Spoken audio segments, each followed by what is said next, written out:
Germany's in a recession. Germany is in a recession. They've had the full year GDP in 2023 declined. First quarter data looks like a continuing decline to the extent you get monthly data, more frequent data. It's very negative for Germany. I just bought a brand new German sports sedan. By the way, my old car I had for 15 years. It had 250,000 miles on it. So I figured it was about time, but I can't. But the new one, I'm very careful about the specification. It was made in Germany, which is good. But the engine was made in Hungary. And I was fine with that. The Hungarians are smart and they're productive, and I'm sure they had good quality control.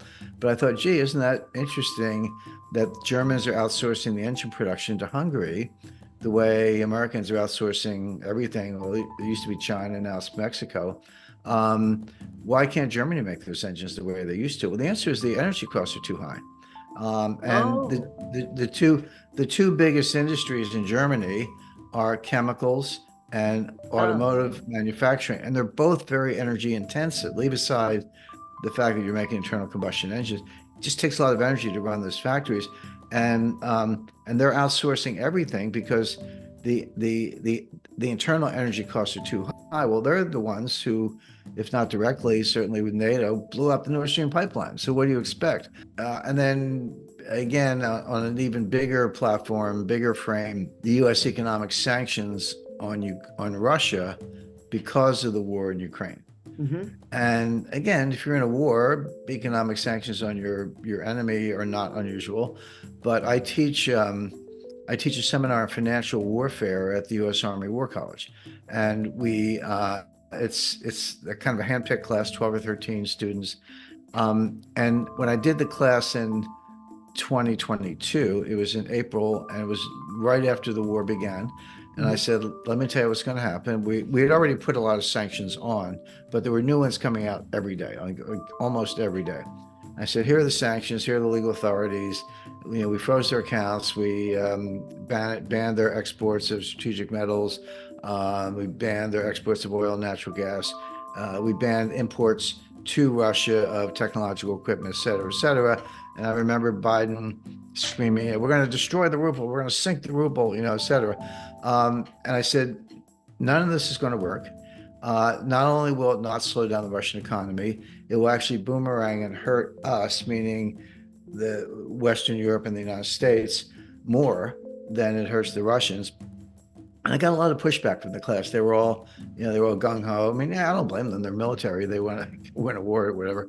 But I said it's not political. I said, I can just tell you that's what's going to happen. The people in charge of it, Wally Adeyemo, who's the Deputy Secretary of the Treasury, let alone Janet Yellen, who's completely clueless. She's our Treasury Secretary. Mm-hmm. Said they understand the law, at least Wally does. Yellen does not. But they don't understand economics. They don't understand how easy it is to work around sanctions, how easy it is to use import substitution, et cetera. So anyway, I taught the class again last spring. I guess my next one will be coming up in a couple of months. But in the spring of 2023, I taught the class. I said, let me tell you what I taught last year's class. And I kind of went down the list. And I said, and I was right about everything. Wow. I was right that the sanctions wouldn't work. I was right that they would boomerang. Today, the biggest problem in the Russian economy is a labor shortage. That economy is booming. It grew about 5% in the fourth quarter of 2023.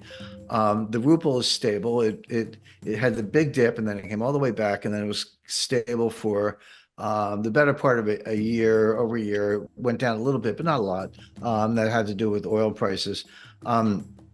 If they have an economic problem, they have a little bit of inflation, which means your economy is running hot. So Vera Nabiullina, who's the head of the Central Bank of Russia, I say she's the only central banker in the world who actually knows her job. She raised interest rates a little bit just to cool it off. But they have labor shortages. And one of the reasons they have labor shortages is not only did they put the economy on a complete war footing, but so many people are enlisting in the military that they can't get workers in their 20s. I mean, this is the myth in the West, what you would read in in the Sydney and Melbourne newspapers, or the Financial Times, or the Economist, the New York Times, Washington Post, et cetera, is Russia, the troops the morale is low, they're poorly trained, their officers are all sitting around drinking vodka, they don't have a doctrine, military doctrine, et cetera. they're all lies. Every single one of those things is a lie. The fact is, they're winning the war. They're advancing on the entire battle line from Avdiivka to Kupiansk, and Liman and a number of Bakhmut and a number of other points in between. They're advancing, but the Russians take their time. All you have to do is look at the Eastern Front in World War II. I mean, Yeah.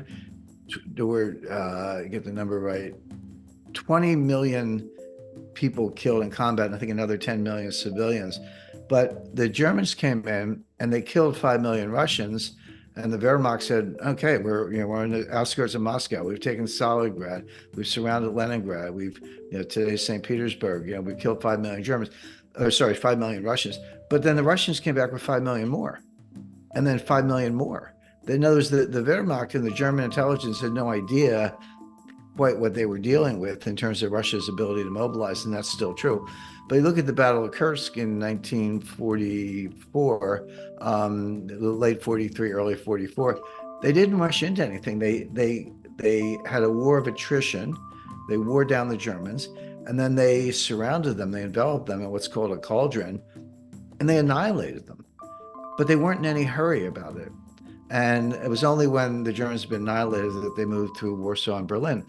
Well, they're doing the same thing in Ukraine. They're not marching to Kiev, not yet. Give them time, but they are annihilating the Ukrainians on the battlefront. And now that the U.S. Congress looks like it's not going to approve any further aid to Ukraine, Yeah. the EU did it reluctantly, but even the EU, I think it was 50 billion euros, if I'm not mistaken. But Hungary insisted that that be in 4 annual installments, not all at once. So whatever that comes to, it's like 13 million. 13 million euros is not going to. That's barely enough to pay the oligarchs in Ukraine, and the U.S. is contributing nothing right now.